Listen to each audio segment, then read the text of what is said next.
All right, welcome everybody back to our Try 312 network. All right, cut.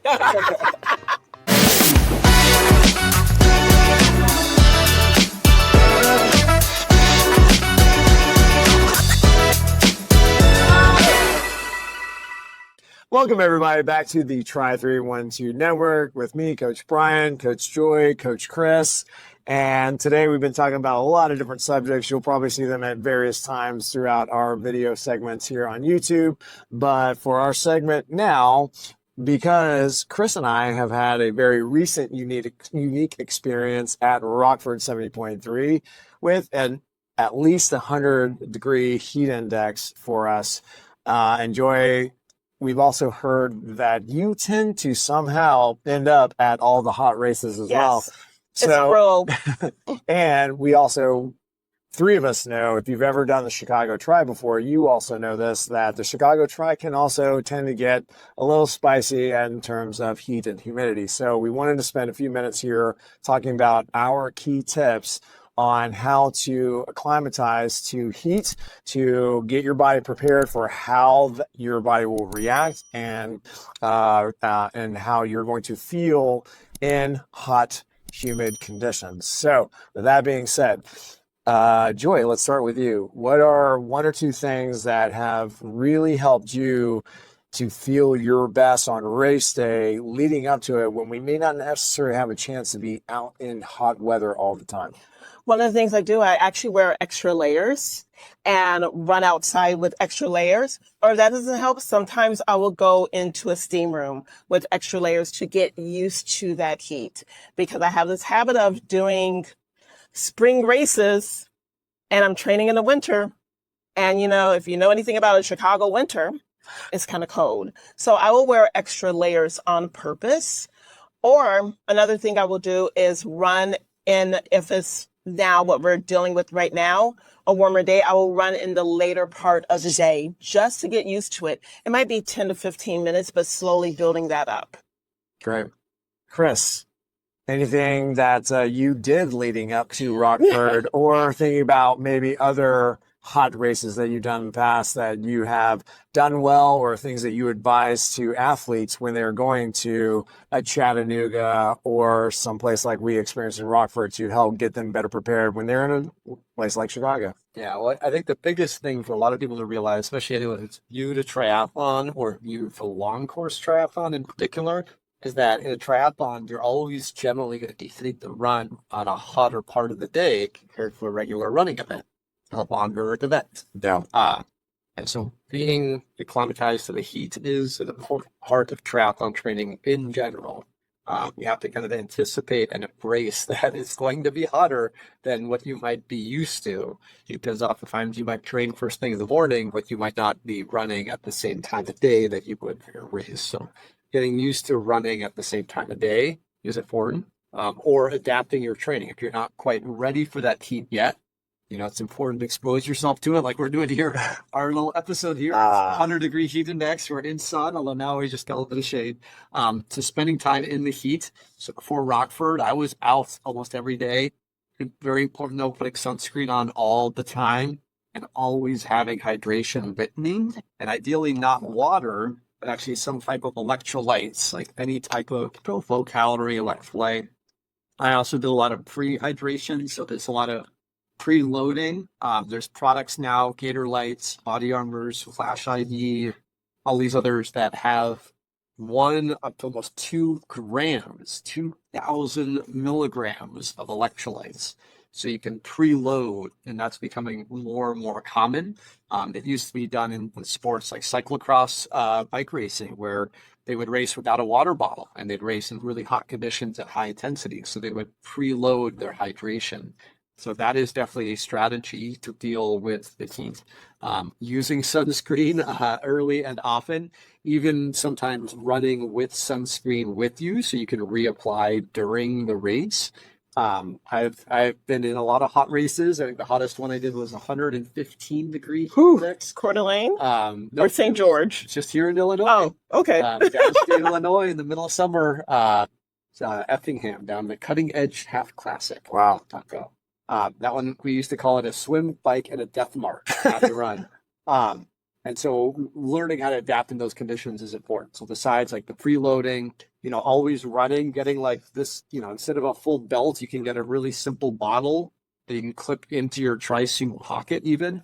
Always having something on you. If you look back over the history of triathlon, right, the Ironman World Championship, a great example, Craig Alexander, Crowie, he won and broke the Ironman course record running with a full fuel belt, like multiple water bottles on him.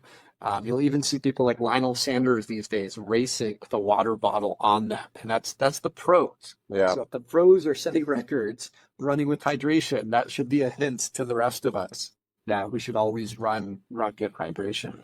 I also used a bunch of on-the-fly tips. So I use arm cooling sleeves, like some technology and gadgets. So that I can slide ice in the sleeve. So I put ice on the surface of the skin closest to where the veins are. Some of the tri-suits have an ice pocket on the back of the neck or in the front pocket. So at the aid stations, I would literally grab 3 to 4 cups of ice, put ice back here, put ice up here, put ice on my sleeves. And then I would run with a cup of ice and constantly crunch ice in my mouth. So I always had that piece of ice literally on me or in me, melting from start to finish. So almost every inch of the run course, I would just run with ice, have it somewhere, keep using it, put in your hat as well. Some people get that in terms of technology, the OMNIUS bands with heat sinks on them. So there's a lot of sports tech that people are using now. And then for the ladies, sports bra, ice in the sports bra. Yep. Just saying, there are some sports bras that actually have little pockets in the front and in the back, and you can just put ice there. Some brands are Core Sport, Varlo Sports, who made our wonderful, lovely Tri-312 shirt. Shameless plug. Bandit also has. I saw this sports bra at the Brooklyn Half Marathon. There are 4 pockets in the back that is meant to put gel in, but I did see a woman stuffing ice in them. So there you go. Aside from the sports bra component, everything that you guys have suggested or spoke about, or for preloading or pre-acclimatizing, doing certain things on the run itself during the events, I think I did every single one of those, and even still, it was just enough to keep me just cool enough, but at the same time, my heart rate still spiked. And I think if there's anything that I'm going to impart that I know that helped me just stay level-headed and kept me just moving from point A to point B, starting T2, going into the finish line, and granted, we're talking long course from 2 weeks ago, is just keep an eye on your heart rate, right? And pace smartly. Right. I think that's something that Mark Allen also talks about. That is also on our friends and partners with Ironman that they've sent out just as ideas to help get situated, get acclimatized, get ready for how to prepare for this race. But when you're out there and you're running in this type of heat, is to manage your expectations. And even though like in a controlled, cool environment, your pace and your rate of perceived exertion might be X, but when you're in this type of heat and then this context, especially with humidity as it kicks up, your suggested pace and exertion is going to dramatically increase based on your amount that your heart is needing to pump just to try to keep you cool. So that was a big thing for me, was just being very meticulous about keeping an eye on my heart rate, trying to pace smartly so that I didn't overcook, and then just be able to manage your expectation about how fast and how hard you're going to go in this environment. Yeah, I think one of the most important things to get a little bit geeky, but not too much, realizing that when your heart rate gets up to your anaerobic threshold, which for most people, it's about 90% of your max heart rate. So it's got roughly 20 beats from your max heart rate. At that point, your body is no longer in control. It's when things start to decouple, and if your heart rate goes just 1 beat above that, now your core body temperature is going to keep going up. Yeah. And in the heat, you can't survive there. So staying below that anaerobic threshold, and ideally by a pretty big buffer, is the only way to survive in heat. And that's the Rockford Normally I would race at 80 to 85% of my max heart rate for a half Ironman. Sure. I had to shift everything down 5 to 10 beats. Yeah. I did 75 to 80%. And that's where I knew I could manage my core body temperature. And some, Garmin watches now actually have skin temperature sensors on them. If you want the world's most expensive heart rate monitor, I have all my gadgets on one strap. This is probably over $1,200 worth of technology, right? Only Chris. Only a headache like me, but core body temperature sensor. But there's going to be somebody that's watching this who's like, oh my God, what is that? Yes, someone's going to buy it.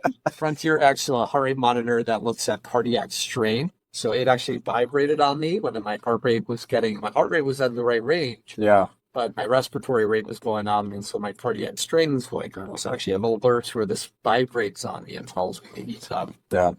H drop, the sweat sensor. So I can look at my sweat rate, how much I'm actually sweating. And this is another one, Flow Bio, another sweat sensor. So literally, I don't think anyone else is going to have a $1,500, if I added it up, retail heart rate monitor. But, for someone who maybe does have heart health concerns or whatnot, maybe you are someone that, wants to get a little bit more focused in the heat. I actually race not just the heart rate, but I look at my core body temperature. Yeah. I know if I go over 102, my performance starts to decline. If I go up over 103 for my core body temperature, then, that's when things really go downhill. So as long as I keep it in that range or lower, then I'm good. So in hot conditions, there are things that you can do, with Nix and other like heart rate or sweat sensors that you can look at sweat rate and make sure that you're hydrated with enough. So there is some geeky technology out there. But there's also some non-geeky technology where you can work on, think about your breathing. Thinking about your breathing rate instead of, the Dochi song. We all know this. If you don't, well, I'm sorry. Just download Dochi. But thinking about your breathing rate, inhaling for 4 counts, exhaling for 3 to slow down your heart rate. That is slowing down your breathing rate, controlling it is going to slow down your heart rate naturally. But also think of if you're on any medications, some medications are going to have an adverse effect in hot conditions. So you might want to look at, if you're not looking at the pamphlet, look at the pamphlet if you're on any type of medications that might have any counterindications to really extreme heat, high humidity. So Joy and I have been working together for almost 15 years. 15 years. Our Facebook memory came up. And so you literally took the words out of my mouth. So I was going to go from technology to practical, because that really is the best tech. And that's one of the things. How to gauge your own body. And as a coach, I run next to my athletes on hot days, and I listen to their breathing rates. I do also. As a way to gauge what heart rate they're affecting. And like for me, I suffer from migraines, and I work on my breathing. So if you can, in a race, if it's really hot, if you cannot sing a song, you are working way too hard. And a fun thing, like listen to other people too. Like look out for each other out there. And when you run next to somebody, you're like, woo! Their breathing rate is a 2-2, like into, out, 2, into, out, 2. Or their breathing in, out, really in, out. Yeah. In the heat, like they're gonna suffer big time. So. You in danger, girl. Yep. Keep an eye on each other, keep each other safe. Yes. We're always in it together. I think in triathlon we see that a lot more than even running events where, people are encouraging each other, giving each other salt tablets and nutrition and helping each other out. And so I think it's always important as triathletes to not just look out for ourselves, but everyone else. Look out for each other out there too. Excellent. Guys, I think those are phenomenal tips, and there's a lot for somebody to take away from this conversation. And even if you just think of, or you take away one new thing that you heard from us today, it'll help you with any of those races where we're finding those hot, humid temperatures popping up all over the place. So even here in Illinois. So guys, thank you very much. And great conversation today. Lots of good tips. Things are coming. Things are happening. Chicago's coming up. And we look forward to talking more about that in about 3 to 4 weeks from now and having that nice little build toward the Chicago Tri. So for that, Coach Joy, Coach Chris, thank you guys.